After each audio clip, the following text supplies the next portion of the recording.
Hello, everybody. I am going to quickly share my screen. And, oh, maybe not yet.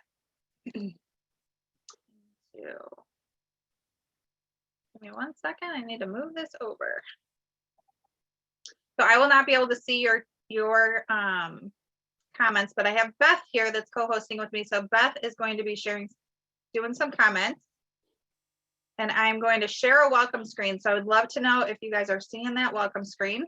We are. Perfect. Okay. So today we are talking about hormones. I'm going to jump back a couple screens because we're not where we're supposed to be. All right. So I want to share with you, I researched multiple books. I have books upon books upon books. Okay. Just tons of books.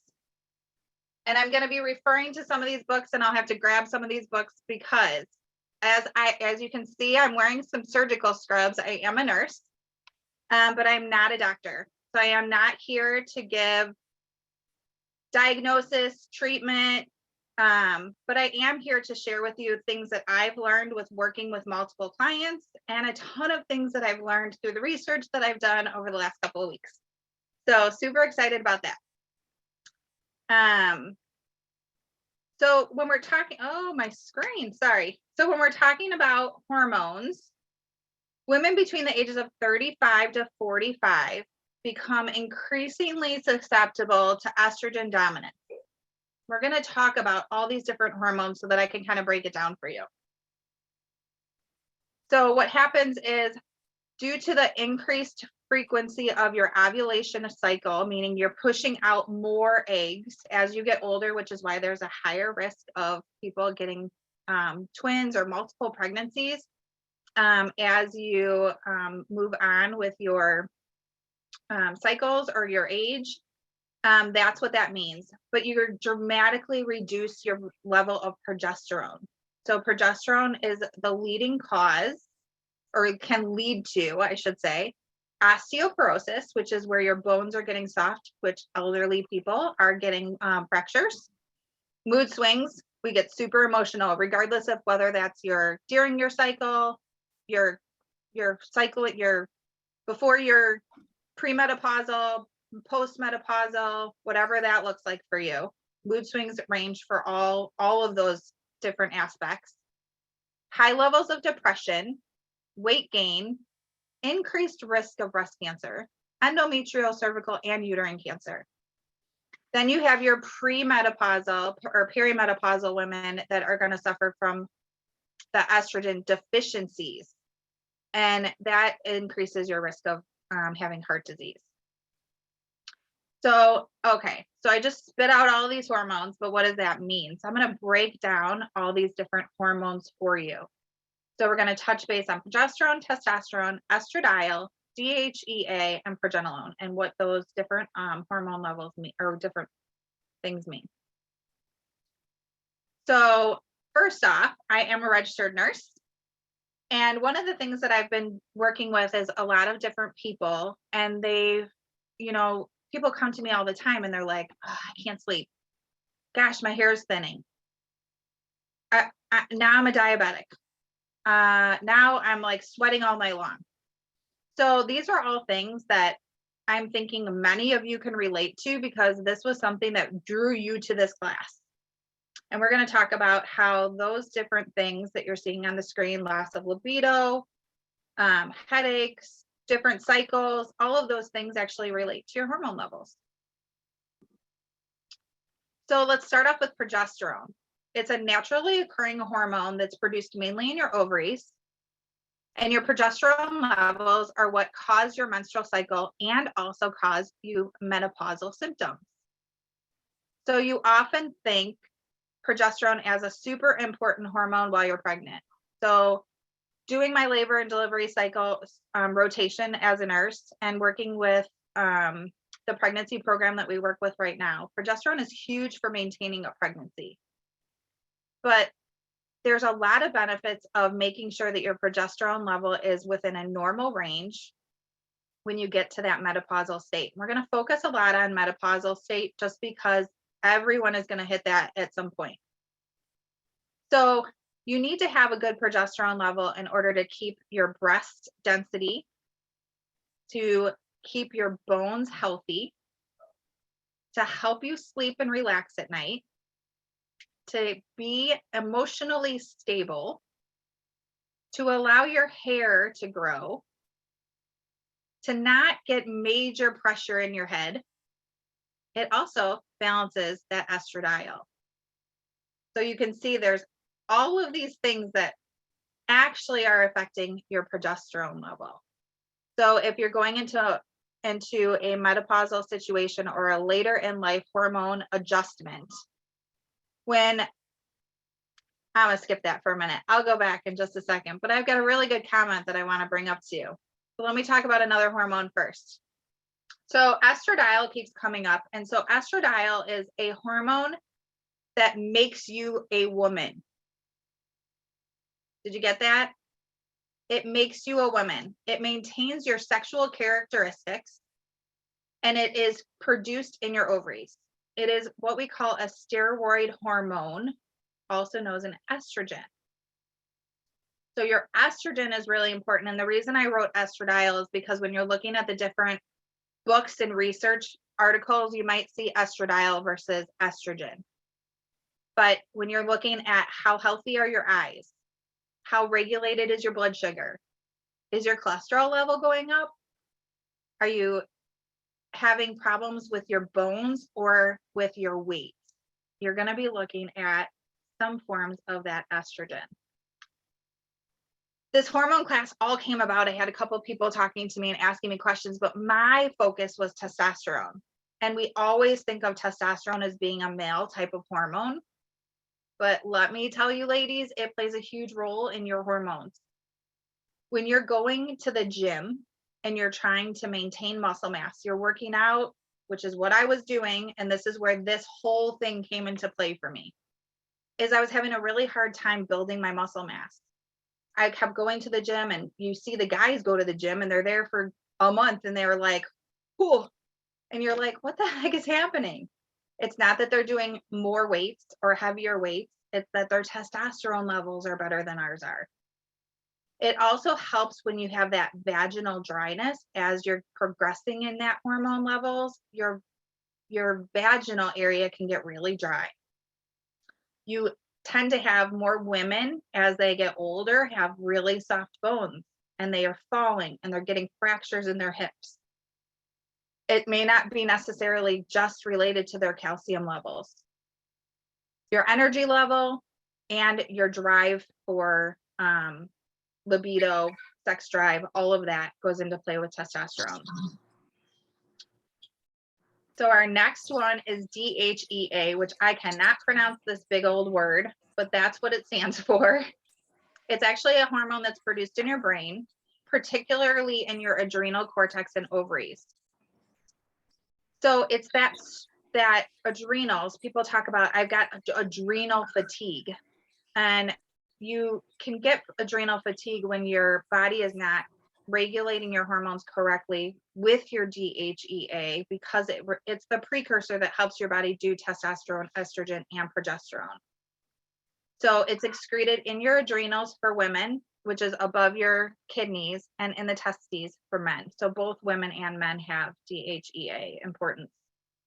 Now, I'm not going to spend a whole lot of time on this because it is extremely important that if you have breast cancer or a family history of breast cancer, you do not take this form of any hormone replacement in any way.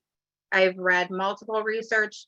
Unless you're getting direct guidance from your physician and they have done multiple tests on you, I would really ask them to address your cancer history. But it does have a lot of support for, again, your mood, your fatigue, your bone density, and your blood sugar. And it helps your body produce the testosterone, estrogen, and progesterone. But you're going to find that there's some other ways to do that.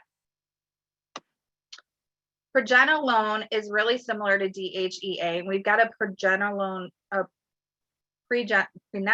cream It's a steroid-like hormone. It's produced in the body. It helps with your cholesterol in the brain. So when we talk about cholesterol in the brain, I'm thinking along the lines of people that have memory deficits and can't focus. So it really does help with your mood and cognition.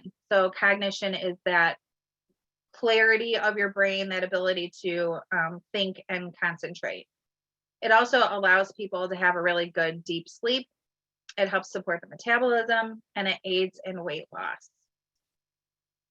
So now that we've kind of broke down these hormones, let's talk something about some products. Before I even get to products, let me talk a little bit about testosterone. And we talked about that muscle building. So I'd really like to, I'm going to stop sharing my screen for a minute because I want to see you. And I want you guys to tell me and participate in this a little bit. So what is your largest muscle in your body? And you got to say it because I can't see your chat. Largest muscle. Go ahead and unmute yourselves if you're going to Yep. tell them. Do I have any guesses? Heart. The heart. So My let's guess talk is your derriere. actually, it's your heart. Your derriere is fat. But your heart is your biggest muscle. So when you're thinking of the testosterone and building muscle mass, so as you guys are getting older and you see your parents, your aunts, your uncles, what is a big, huge thing that they're getting stuck with or getting diagnosed with as they get older? Directly related to the heart. Any guesses? Heart disease. Heart disease, specifically congestive heart failure. And why is that? What could be related to that is that their heart muscle is losing its strength. It can no longer pump efficiently. And so when you're thinking about you need to maintain those testosterone levels in order to maintain major organs within your body.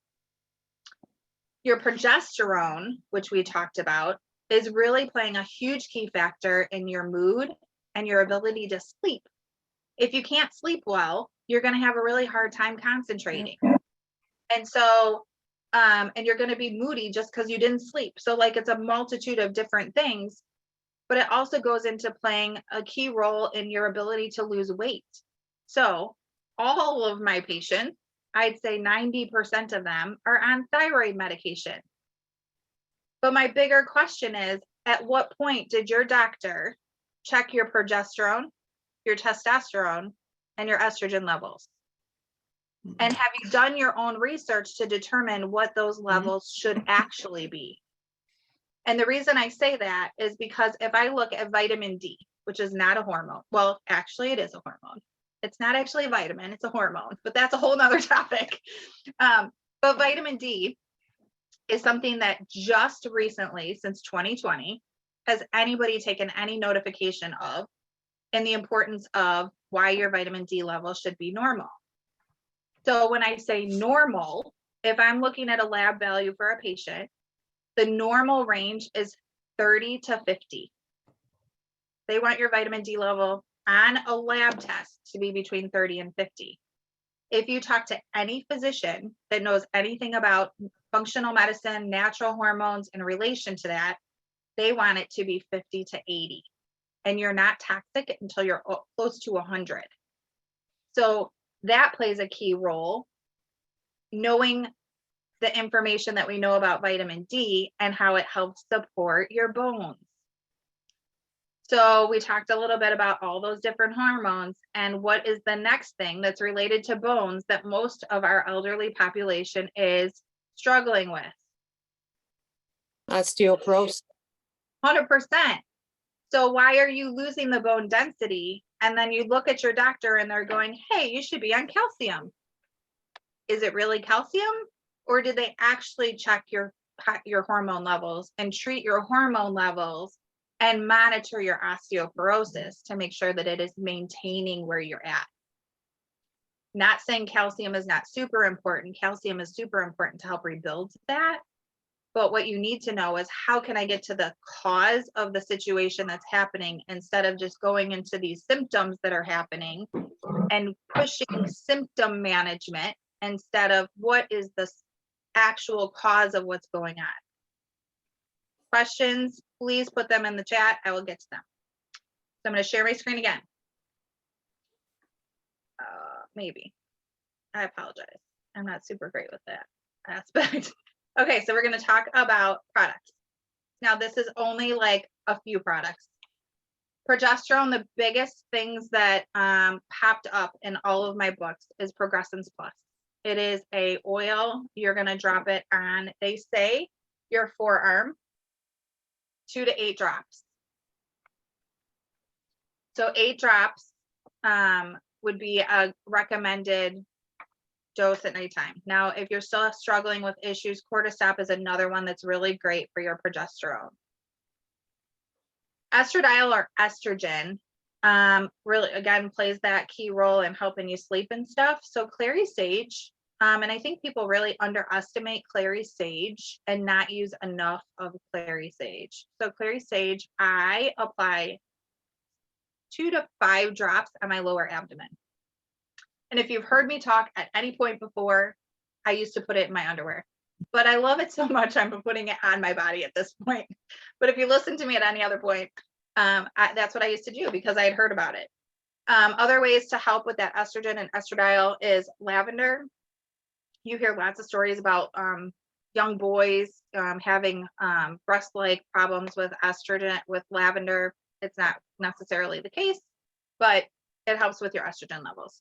Sclera Essence is a combination. It's a blend oil that on my next screen, I believe it has sage and lavender in it. Sage in itself, essential oil, is great for estrogen. And then there's a product called Femigen. Femigen, you're going to do 2 capsules twice a day. And that is, I will tell you because I have all these books. It's a great product for supporting women's reproduction and is helpful when maintaining balance with women transition into that older population. So it has fennel, clary sage, sage, and ylang ylang. So those are some great products for your estrogen. Testosterone, which is what I'm working on. I'm doing clary sage. Mountain savory is what I've learned through this process is that it's a cousin of oregano. So mountain savory does smell like oregano. So be prepared for that. And Idaho blue spruce, 4 to 12 drops, anywhere topically. So when we say topically, the recommendation that I saw was on any soft tissue area. So think of your abdomen, think of your inner thighs. If you want to put it on your gluteus maximus, by all means, anything that is nice and soft. You can put it on your upper chest if you like the scent of it, and if you don't, put it somewhere lower. DHEA is the PD 80/20, and again, that is one that you really have to be careful with. And I'm not even pronouncing it right. Pregnenolone cream is 1/4 to 1/2 of a teaspoon in a soft tissue area as well. And it's a cream. So it's not an oil, it's actually a lotion or a cream. So let's talk about some like problems, okay? So again, I'm not diagnosing or treating anybody. I am just making suggestions from what other people have talked to me about or what I've experienced myself. But when you're feeling hot all the time, a lot of people talk about peppermint because peppermint's a nice cooling oil. But Mister is a great oil that a lot of people don't think about or know about. I highly recommend that you research some of these. Sage, clary sage, blue yarrow. Endoflex is one that a lot of people use over their thyroid. It's a great hormonal balance. It's really great scent. It's got, again, it's a blend. Dragon Thyme is a massage oil. And it helps, remember, balancing these hormones out. So when we're balancing these hormones out, you're going to get support when you're feeling super, super hot. You're struggling with sleep or you're getting super frustrated all the time, ylang ylang would be a #1 choice. to help calm people down and help them relax and sleep at night. It's a very underutilized oil as well. Cedarwood, fantastic, inexpensive, $11, $12-ish range to be able to do cedarwood mixed with any other oil that you'd like. White Angelica really helps with just pushing out that negative energy that's around you and helping you relax. ImmuPro is a tablet vitamin supplement that people take at night when they're going to bed, and they have really great benefits. It helps with your immune system as well as helping you sleep, because if you're not getting enough sleep, your immune system is going to be at struggling. Hair loss is a huge one. Sage, blue yarrow, ylang ylang, and then the sclera essence again stimulates that body to produce its estrogen. Okay, so we talked about sleep support, but let's talk about being just overly tired. Protein, your body needs a lot of protein to maintain those bones, that heart muscle that you're trying to build up, that testosterone level. So the Power Meal or any of our protein powders to give you that protein that your body needs also helps build up that muscle strength so that you've got the energy. There's an oil called Energy. It's got peppermint in it, or not peppermint, black pepper. Again, helps with that. And then Master Formula is going to help your hormone levels as well as your mineral levels. So it's going to give you that boost of endurance to get through and do some stuff. I could name like a zillion other things. Like I could keep going on and on, but these are just some top ones that I found in multiple locations that felt like they really were hitting the different key points. Mood swings, again, is ylang ylang. Geranium. I think geranium is really underutilized. And it can be mixed with other things. So if you don't like that florally scent, geranium is one that will really help with your mood. Lady Sclerol contains geranium and ylang ylang, so it smells not quite so florally. And then again, I said sclera essence earlier, it's Clary Sage and peppermint. So I was a little off on that. But those are some mood swings, brain clarity, like getting your mind to focus correctly. So as you can see, there's like a ton of options as you're working your way through your healthy journey on trying to get your hormones balanced. Again, you need to talk to your doctor because you do need to have some testing done to find out what those hormone levels are to see where you are actually at, because they really feel like they overlap. The progesterone, the estrogen, and that testosterone levels just kind of overlap in their side effects that you've got to figure out which one that is your key point that you need to be working with. And then I just want to say thank you for listening. And I really want to get down to answering some questions and hearing some testimonies if you have them out there in regards to how different things have helped you along the way, or questions you might have in regards. I mean, I threw like 1,000 things at you all in one place. So if you need me to go back and hit a PowerPoint screen, I can definitely do that. But thank you all for coming. We're going to stop our recording.